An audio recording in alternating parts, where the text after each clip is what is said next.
I have a sobering thought for you.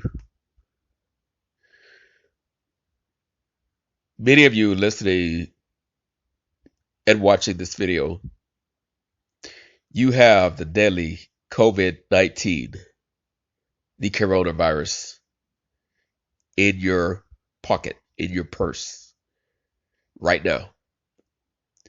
You have it in your cupboards, you have it in your cabinets, you have it in your room, you have it in your freezer, and it's just waiting for an opportunity to infect you.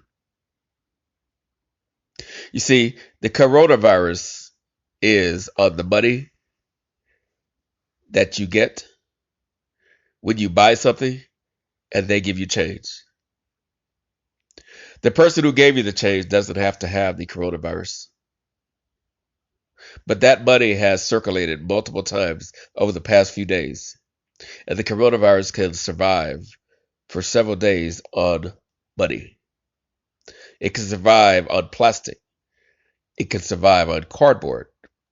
It can survive on stainless steel for either hours or days.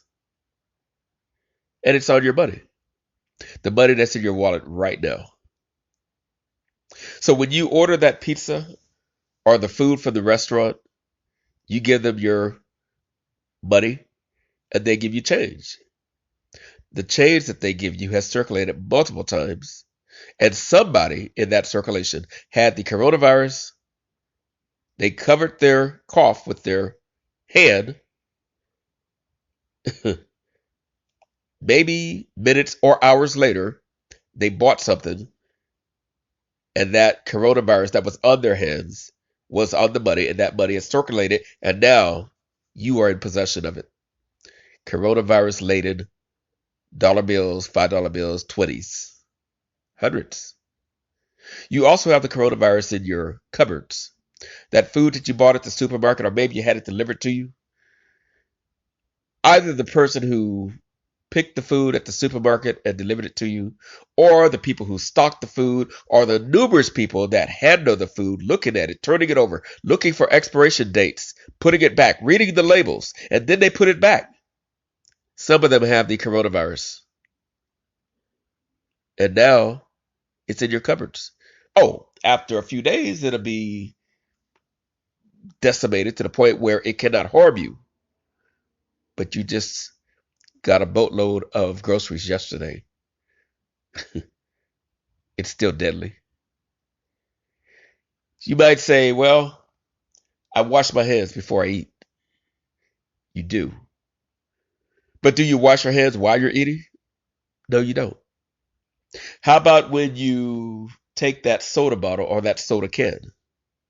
You might think, well, this is not a problem because whether I wash my hands or not, the contents inside the soda bottle or whatever it is, the bottle of juice, they're safe. Yes, but the bottle itself, many people have handled it in delivery process, the person who sold it to you and took it from you to read the label or scan it, as well as the many customers who touched it, had coughed or sneezed right into their hand, have coronavirus all over it, and now that food is in your possession. You may wash your hands, but do you wash with bacterial soap your cans of food, your soda, your packages, your boxes? How do you wash a box?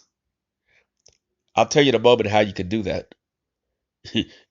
Probably don't want to wash a cardboard box with soap and water, but there's something you can do. It's actually easier, quicker, faster, and far more effective.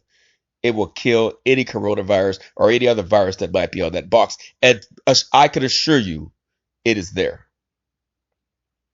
Oh, and the bad news is the environment that the coronavirus will outlast anything and will live longer here than any place else is the food that you probably thought was safest of all. And that is your frozen food, the food you put in the freezer.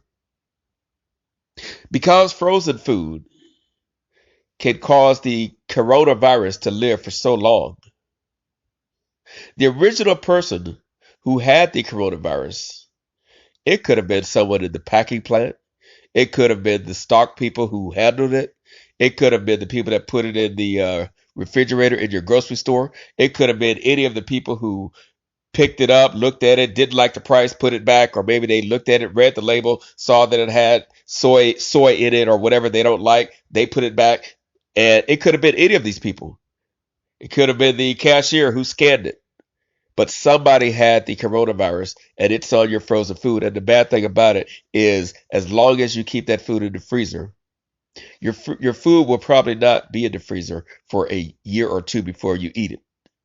But whenever you take it out of the freezer, the coronavirus will still be potent, it will be alive, and it can kill you. Your frozen food is the worst because the freezing temperature creates a very hospitable environment for the coronavirus to sustain its effective deadliness and its life. So what do you do about these things? Let's also talk about anything you bought at a store, whether it was your medicine, your cough drops, your shampoo, even your non-food items. People have handled those items who have the coronavirus. You're going to handle those items. Let's say shampoo, for example. Coronavirus is all over it. You might say, well, okay, I take the bottle of shampoo, I squeeze it into my hand, I lather my hair with the shampoo. How's that going to hurt me? Well, it might not, even if there's coronavirus all over it, because you getting it on your hands when you shampoo your hair is not really going to hurt you. The main entry points to the coronavirus is your mouth, your nostrils, your eyes. So mainly when you touch something that has the coronavirus on it, and then you wipe your eyes or pick your nose or dig into your nose or whatever you do, or pick your teeth or touch your mouth or eat food or hand to mouth, anything like that, that is the main entry way that the coronavirus will get into your system. That is the main way. The problem is when you touch these items, regardless of what they are, these non-food items, even, you get the coronavirus on your hands. You might say, well, I always wash my hands before I eat, so that's not really a problem. Well, it's still a problem because unless you do things obsessively where everybody around you looks at you like you're crazy, you're not being safe enough. Because how many of you, because you're eating, you may wash your hands before you eat. But here's what most of you don't think about. While you're eating, do you use your salt shaker? Do you take that bottle of ketchup or mustard or whatever condiment you have that was purchased and acquired from the supermarket recently and it had the coronavirus on it? You didn't think about that, did you? You're eating your food and you wash your hands before you eat. But while you're eating, let's say you have French fries. You take the bottle of ketchup. Maybe nobody in your household has the coronavirus yet. They're about to get it though, because it's on that bottle of ketchup. You handle the bottle of ketchup, you squeeze the ketchup onto your fries, and now you're eating your French fries with your hand. The same hand that you just used to touch the bottle of ketchup that had the coronavirus on it. In fact, if the French fries are really good, you might lick your fingers. That was tasty. Now the coronavirus is in your mouth, it's in your system. Now you might think I'm being a little bit over the top, but I seriously am not.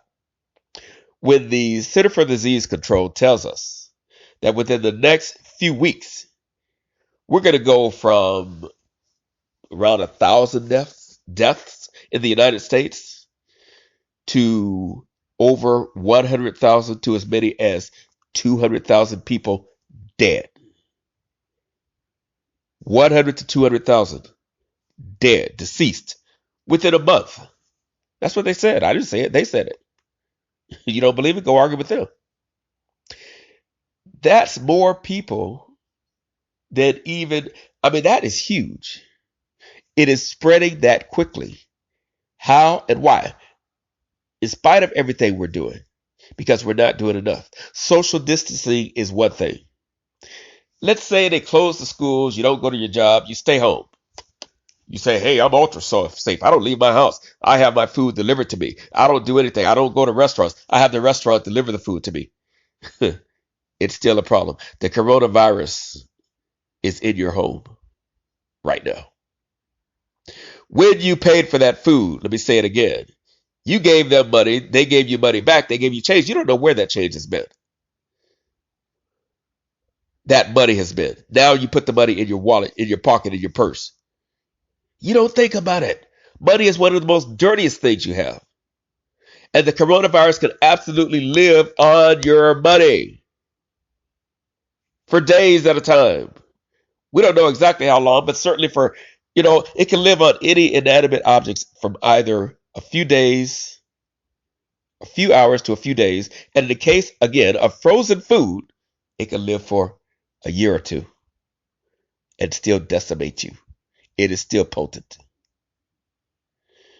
So what is the solution? Well, when you bring, and not just for food, anything you bought, your aspirin, your medicine, your hand soap. It's funny. You bought hand soap so that you and your family could be safe. But the hand soap you bought from the dollar store or the whatever store you bought it from, it has the coronavirus on it because people with the coronavirus have handled it. And if you think about it, the more people that get it, the more transmission there's going to be. This is a reality. This is a reality. So not only while you're eating, you don't wash your hands again. You never wash the bottle of, and the only thing you had to do when you bought that new bottle of ketchup or mustard or the salt shaker or anything else that other people in the store and in the shipping and transmission process may have touched is you wipe it down with antibacterial soap, spray it with Lysol, whatever you do. Yes, I know it sounds very obsessive, but out of the 100,000 to 200,000 Americans, and this is for anyone all over the world, but I figure most of you listening will probably be Americans who speak English. But out of the hundreds of thousands of deaths that will happen, one thing that all of them have in common, other than that they're going to die, is this. All of them say, regardless of how many people are going to die, I'm not going to be one of them. They all say that. And they say it not because they are proactive and they have the understanding that I'm trying to share and they do all the extra things that most people aren't doing. They don't say it for that reason. They say it because it's wishful thinking. The ones who have already died, I can assure you all of them said it's not going to be me.